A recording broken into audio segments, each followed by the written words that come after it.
Xin chào quý vị, chào mừng quay trở lại kênh Trí tuệ Phật học. Đây là series tang thư sinh tự tập 22, thảm kịch của người phụ nữ ung thư và xứ vô tri của gia quyền.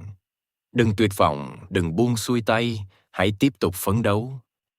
Đây là câu nói mà người chồng đã nắm tay người vợ đang hấp hối của mình để động viên bà trong những giờ phút cuối đời. Bà mang trong mình căn bệnh ung thư giai đoạn cuối. Thoạt nghe, đó là một lời yêu thương. Nhưng điều đáng suy ngẫm nằm ở chỗ, vị danh sư Tây Tạng không nhìn câu nói ấy từ góc độ tình cảm, mà nhìn nó từ góc độ tâm thức của người sắp bước qua cửa tử. Thay vì giúp bà chuẩn bị tâm lý để ra đi thảnh thơi, họ lại liên tục an ủi bằng những lời khuyên đầy áp lực, bắt bà phải cố gắng chống trả lại cái chết trước mắt. Ngài dẫn người đọc tới một nhận thức sâu hơn trong trường hợp này. Có những lúc, điều người hấp hối cần nhất không phải là được khuyến khích tiếp tục chiến đấu. Điều họ cần là được giúp chấp nhận sự thật. Hai điều này hoàn toàn khác nhau. Khi một con người đang đứng trước một sự thật không thể đảo ngược, việc liên tục thúc ép họ phải chiến đấu đôi khi lại vô tình tạo thêm một áp lực tâm lý rất lớn. Bởi trong thâm tâm, họ biết rõ cơ thể mình đang suy kiệt. Họ biết sinh lực đang dần cạn. Họ cảm nhận được cái chết đang đến gần. Nhưng những người xung quanh lại không chấp nhận điều đó. Vì thế họ buộc phải gồng mình lên để đáp ứng kỳ vọng của người thân. Họ phải cố tỏ ra mạnh mẽ, phải cố tỏ ra lạc quan, phải cố chứng minh rằng mình chưa bỏ cuộc. Trong khi tận sâu bên trong, họ đang vô cùng mệt mỏi. Điều mà Ngài thực sự muốn nói có lẽ là nỗi khổ lớn nhất lúc lâm chung không phải lúc nào cũng đến từ bệnh tật. Nhiều khi nó đến từ sự chống cự. Sự chống cự của chính người hấp hối và cả sự chống cự của những người yêu thương họ. Thực chất, người đàn bà lúc ấy đã mệt mỏi lắm rồi. Đây mới là điều đáng suy ngẫm. Ngài không mô tả căn bệnh. Ngài không tập trung vào sự đau đớn của thể xác. Ngài tập trung vào trạng thái tâm lý. Bởi theo cách nhìn của tự thư Tây Tạng, điều quyết định nhất trong giờ phút cuối đời không phải là cơ thể, mà là tâm thức. Một người có thể mang thân bệnh nặng nhưng tâm lại thanh thản. Ngược lại, có người thân thể vẫn còn hoạt động nhưng nội tâm đã đầy sợ hãi, hoang mang và tuyệt vọng. Điều mà vị danh sư chứng kiến khiến ông đau lòng, không phải vì người phụ nữ ấy sắp chết, mà vì không ai giúp bà chuẩn bị cho sự chết. Không ai giải thích điều gì đang xảy ra. Không ai giúp bà buông xuống những lo lắng cuối cùng. Không ai giúp bà bước vào giai đoạn chuyển tiếp ấy bằng sự bình an. Và đó mới là điều khiến Ngài trăn trở. Người phụ nữ ấy đang bước đến giai đoạn quan trọng nhất. Nhưng khi nghe thông báo từ bác sĩ, cả gia đình bèn vội vã rút lui ra ngoài để bàn tính lò việc tống táng. Trong khi người cần được quan tâm nhất lúc ấy lại chính là tâm thức đang chuẩn bị rời khỏi thân xác. Nếu quan sát kỹ sẽ thấy, Ngài đang chỉ ra một nghịch lý rất phổ biến của con người. Người ta thường chăm sóc cơ thể rất kỹ. Người ta chuẩn bị cho đám tang rất kỹ, nhưng lại rất ít khi chuẩn bị cho khoảnh khắc chuyển tiếp của tâm thức.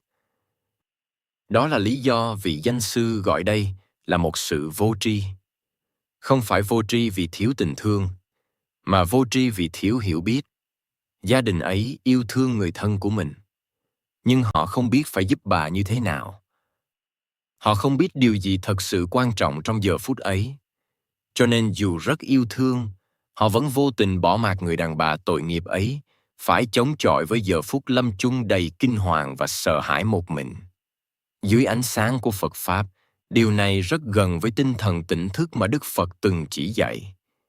Khi đối diện với vô thượng, sự chống cự thường tạo ra thêm khổ đau. Ngược lại, sự nhận biết và chấp nhận giúp tâm dần trở nên nhẹ nhàng hơn trước những biến đổi không thể tránh khỏi của cuộc đời.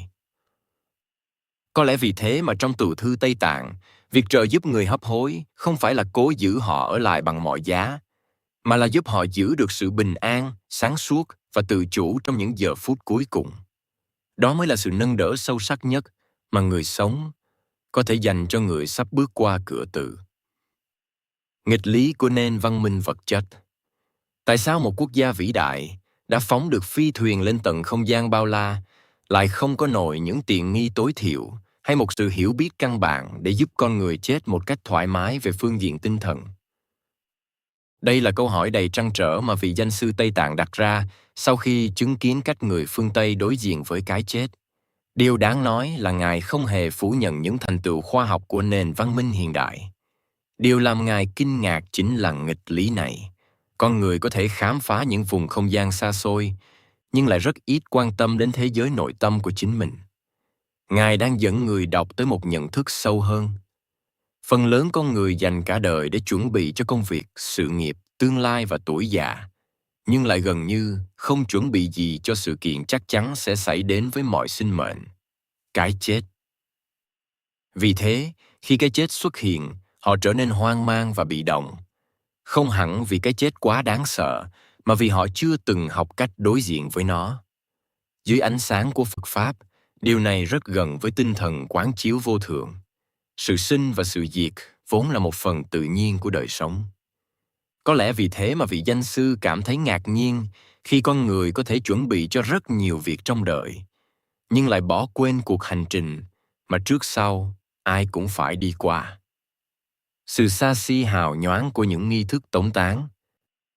Họ sẵn sàng chỉ ra những khoản tiền khổng lồ để tổ chức những đám tang cực kỳ tốn kém. Nếu chỉ nói về sự lãng phí tiền bạc, thì đây đã không phải là một vấn đề lớn. Điều mà Ngài thực sự muốn nói nằm ở phía sau những nghi thức ấy. Ngài đang đặt ra một câu hỏi.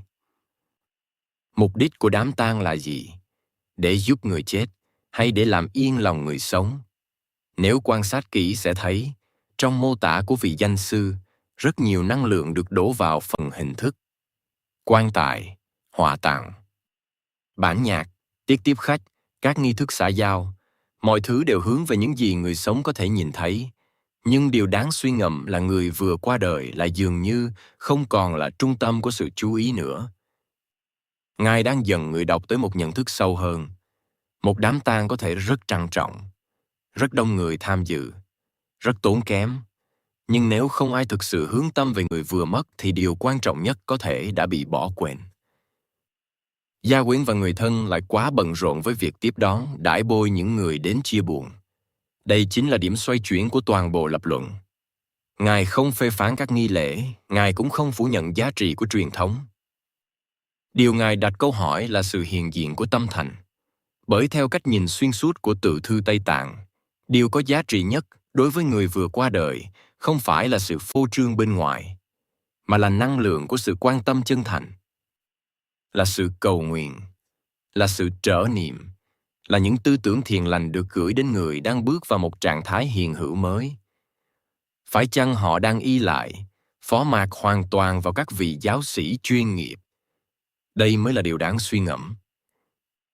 Ngài đang chạm tới một tâm lý rất phổ biến của con người, đó là tâm lý giao phó hoàn toàn trách nhiệm tâm linh cho người khác. Nghĩ rằng chỉ cần thuê đúng người, làm đúng nghi thức, trả đúng chi phí, thì mọi việc sẽ được giải quyết. Nhưng trong cách nhìn của vị danh sư, không một nghi thức nào có thể thay thế được tấm lòng chân thành của người thân. Không một hình thức bên ngoài nào có thể thay thế được sự hiện diện thực sự của tình thương. Và cũng không ai có thể cầu nguyện thay hoàn toàn cho một người khác. Giá trị của một hành động không chỉ nằm ở hình thức bên ngoài, mà còn nằm ở động cơ và tâm niệm phía sau nó. Có lẽ vì thế mà Ngài kết thúc phần này bằng một nhận định rất nhẹ nhàng nhưng sâu sắc.